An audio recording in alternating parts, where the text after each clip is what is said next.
Hello दोस्तों, स्वागत है आपका मेरे YouTube channel let's study with Poonam में, जिसमें हम जीके जीएस से रिलेटेड टॉपिक के बारे में चर्चा करते हैं और कुछ खास व्यक्तियों के जीवन परिचय पर भी चर्चा करते हैं। इसी श्रृंखला को आगे बढ़ाते हुए आज हम चर्चा करते हैं एक ऐसे महान व्यक्तित्व के बारे में जो ना होते तो शायद हमारे देश भारत का स्वरूप आज कुछ और ही होता। हम बात कर रहे हैं वल्लभ भाई पटेल के बारे में। भारत के प्रमुख स्वतंत्रता सेनानी, अधिवक्ता और राजनेता, जिन्हें लोग सरदार के नाम से भी जानते हैं। सरदार का अर्थ होता है प्रमुख। उन्होंने भारत के पहले उप प्रधानमंत्री के रूप में कार्य किया। सरदार पटेल की महानतम देन थी 562 छोटी बड़ी रियासतों का भारतीय संघ में विलय करना और भारतीय एकता को मजबूत बनाना।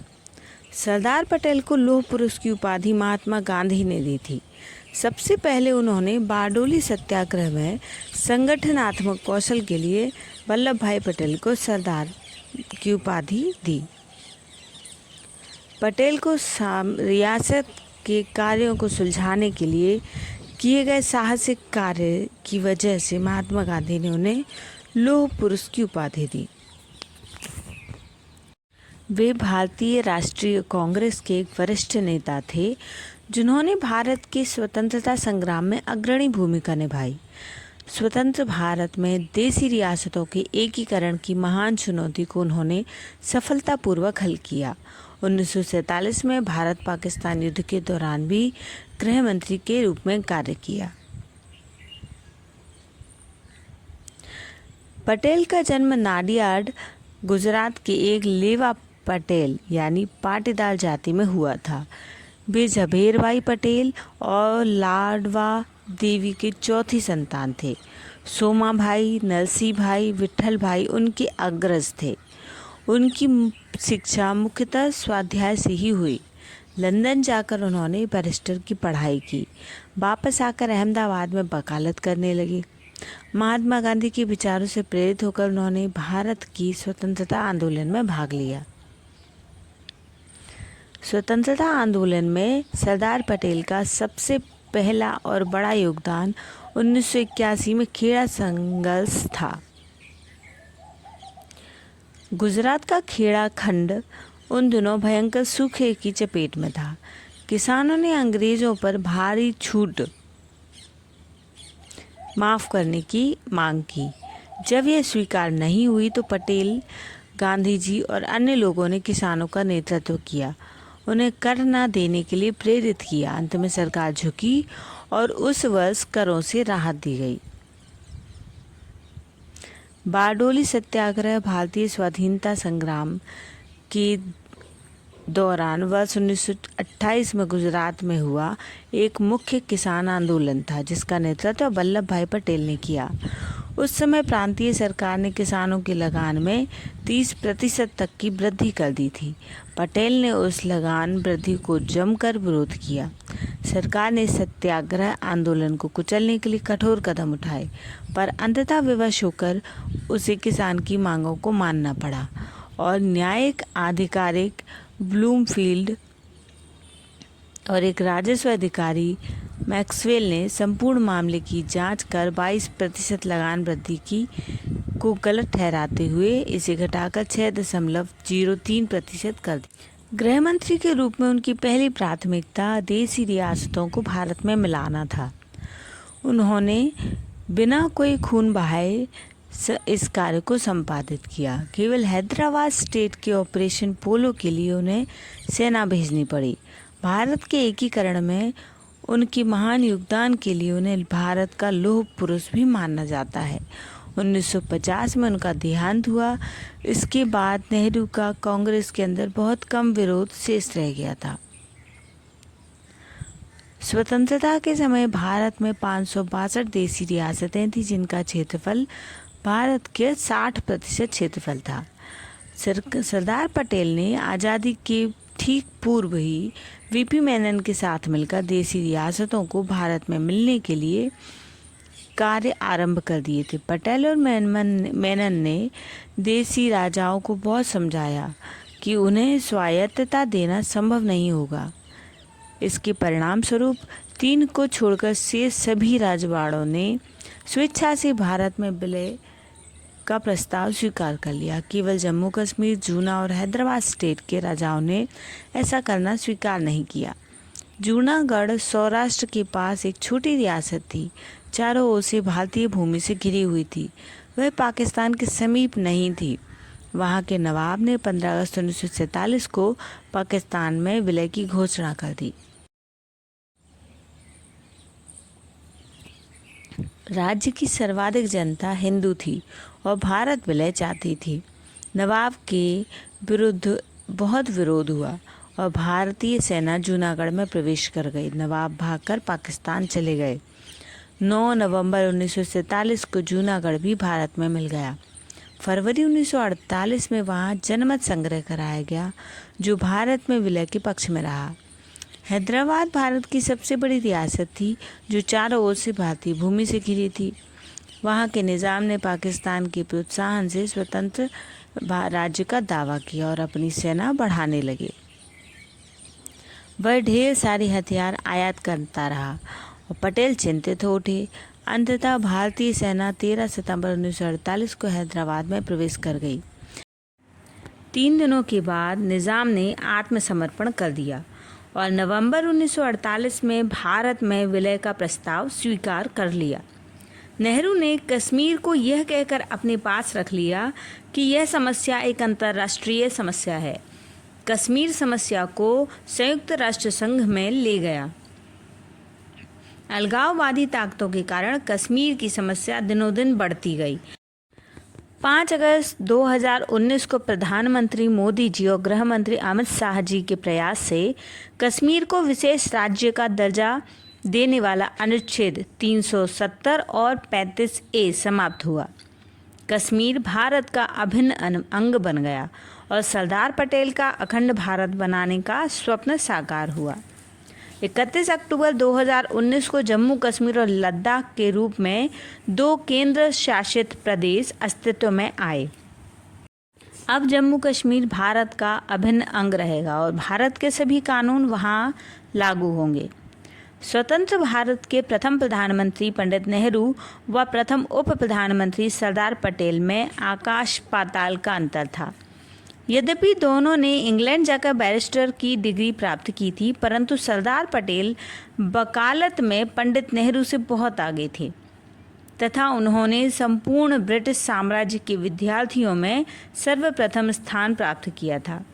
नेहरू प्रायः सोचते रहते थे कि सरदार पटेल उसे कर डालते थे। नेहरू शास्त्रों के ज्ञाता थे, पटेल शास्त्रों के पुजारी थे। पटेल ने भी ऊंची शिक्षा पाई थी, परंतु उनमें किंचित भी अहंकार नहीं था। वे स्वयं कहा करते थे कि मैंने कला व विज्ञान के विशाल गगन में ऊंची उड़ान नहीं भरी। मेरा विकास कच्ची झोपड़ी में गरीब किसान के खेतों की भूमि और शहरों के गंदे मकानों में हुआ है। पंडित नेहरू को गांव की गंदगी और जमीन जीवन से चिढ़ थी। पंडित नेहरू अंतर्राष्ट्रीय ख्याति के इच्छुक थे और समाजवादी प्रधानमंत्री बनना चाहते थे। देश की स्वतंत्रता के पश्चात सरदार पटेल उप प्रधानमंत्री के साथ प्रथम गृह सूचना रियासत विभाग के मंत्री भी थे। सरदार पटेल की महानतम देन थी 562 छोटी रियासतों का भारतीय संघ में विलीनीकरण करना और भारतीय एकता का निर्माण करना। विश्व के इतिहास में एक भी व्यक्ति ऐसा न हुआ जिसने इतनी बड़ी संख्या में राज्यों का एकीकरण करने का साहस दिखाया हो। 5 जुलाई 1947 को एक रियासत विभाग की स्थापना की गई। एक बार उन्होंने सुना कि बस्तर की रियासत में कच्चे सोने की बड़ी भारी क्षेत्र है। इस भूमि को दीर्घकालीन पट्टे पर हैदराबाद की निज़ाम सरकार खरीदना चाहती है। उसी दिन वे परेशान हो उठे। उन्होंने अपना एक थैला उठाया, वीपी मेनन को साथ लिया और चल पड़े। वे उड़ीसा पहुंचे। वहां के 23 राजाओं से कहा, कुएं के मेंढक मत बनो, महासागर में आ जाओ। उड़ीसा के लोगों की सदियों पुरानी इच्छा कुछ ही घंटों में पूरी हो गई। फिर नागपुर पहुँचे, यहाँ के 38 राजाओं से मिले। इन्हें सल्यूट स्टेट कहा जाता था, यानी जब कोई इनमें मिलने जाता तो तोप छोड़कर सलामी दी जाती थी। पटेल ने इन राज्यों की बादशाहत को आखिरी सलामी दी। इसी तरह वे काठियावाड़ पहुँचे। वहाँ 250 रियासतें थीं। कुछ तो केवल 20-20 गांव की रियासतें थीं। सबका एकीकरण किया। एक शाम बम्बई पहुँचे, आसपास के राजाओं से बातचीत की और उनकी राज सत्ता अपने थैले में डालकर चल दिए। पटेल पंजाब गए। पटियाला का खजाना देखा तो खाली था। फरीदकोट के राजा ने कुछ आनाकानी की। सरदार पटेल ने फरीदकोट के नक्शे पर अपनी लाल पेंसिल घुमाते हुए केवल इतना पूछा कि क्या मर्जी है। राजा कांप उठा। आखिर 15 अगस्त 1947 तक केवल 3 रियासतें कश्मीर, जूनागढ़ और हैदराबाद छोड़कर उस लोह पुरुष ने सभी रियासतों को भारत में मिला लिया। इन 3 रियासतों में भी जूनागढ़ को 9 नवंबर 1947 को मिला लिया गया था। जूनागढ़ का नवाब पाकिस्तान भाग गया और 13 नवंबर को सरदार पटेल ने सोमनाथ के भग्न मंदिर के पुनर्निर्माण का संकल्प लिया, जो पंडित नेहरू के तीव्र विरोध के पश्चात भी बना रहा। 1948 में हैदराबाद भी केवल 4 दिन की पुलिस कार्रवाई द्वारा मिला ली गई। न कोई बम चला, न क्रांति हुई, जैसा कि डराया जा रहा था। जहाँ तक कश्मीर रियासत का प्रश्न है, उसे पंडित नेहरू ने स्वयं अपने अधिकार में लिया हुआ था। परंतु यह सत्य है कि सरदार पटेल कश्मीर में जनमत संग्रह और कश्मीर के मुद्दे को संयुक्त राष्ट्र संघ में ले जाने के बेहद क्षुब्ध थे। निसंदेह सरदार पटेल द्वारा यह 562 रियासतों का एकीकरण विश्व इतिहास का एक आश्चर्य था। भारत की यह रक्तहीन क्रांति थी। महात्मा गांधी ने सरदार पटेल को इन रियासतों के बारे में लिखा था कि रियासतों की समस्या इतनी जटिल थी जिसे केवल तुम ही हल कर सकते हो। यद्यपि विदेश विभाग पंडित नेहरू का कार्यक्षेत्र था, परंतु कई बार उप प्रधानमंत्री होने के नाते कैबिनेट की विदेश विभाग समिति में उनका जाना होता था। उनकी दूरदर्शिता का लाभ यदि उस समय लिया जाता तो केवल वर्तमान समस्याओं का जन्म न होता।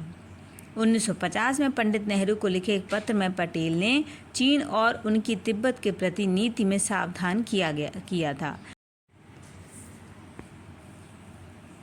चीन का रवैया कट्टरपूर्ण एवं विश्वासघाती बतलाया था। अपने पत्र में चीन को अपना दुश्मन और उसके व्यवहार को अभद्रतापूर्ण और चीन के पत्रों की भाषा को किसी दोस्त की नहीं, भावी शत्रु की भाषा कहा जाता था। उन्होंने यह भी लिखा था कि तिब्बत पर चीन का कब्जा नई समस्याओं को जन्म देगा। 1950 में नेपाल के संदर्भ में लिखे पत्रों में भी पंडित नेहरू सहमत न थे।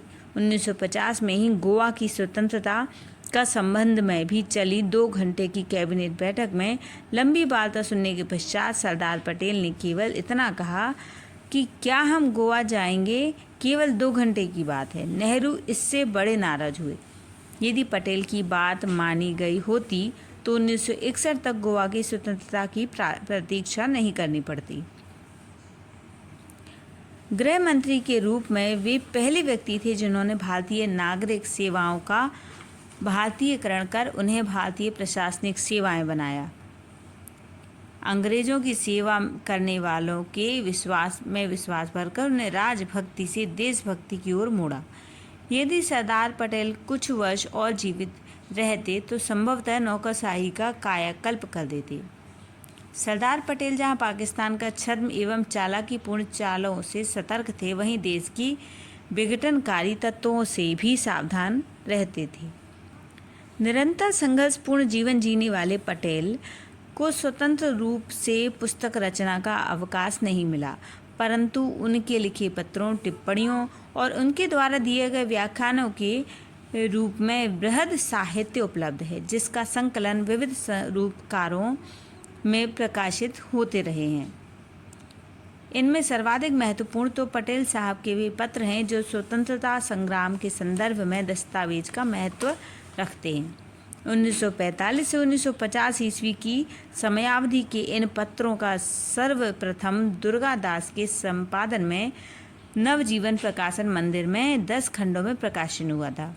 इस बृहद संकलन में से चुने गए पत्र व्यवहारों का वी शंकर के संपादन में 2 खंडों में भी प्रकाशन हुआ है, जिनका हिंदी अनुवाद भी प्रकाशित किया गया है। इस संकल्पों सरदार वल्लभ भाई पटेल को 1991 में मरणोपरांत भारत रत्न से सम्मानित किया गया। उनके सम्मान में स्टैचू ऑफ यूनिटी भी बनाई गई। इसकी ऊंचाई 240 मीटर है और इसमें 58 मीटर का आधार है। मूर्ति की ऊंचाई 182 मीटर है, जो कि स्टैचू ऑफ लिबर्टी से लगभग 2 गुनी ऊंची है।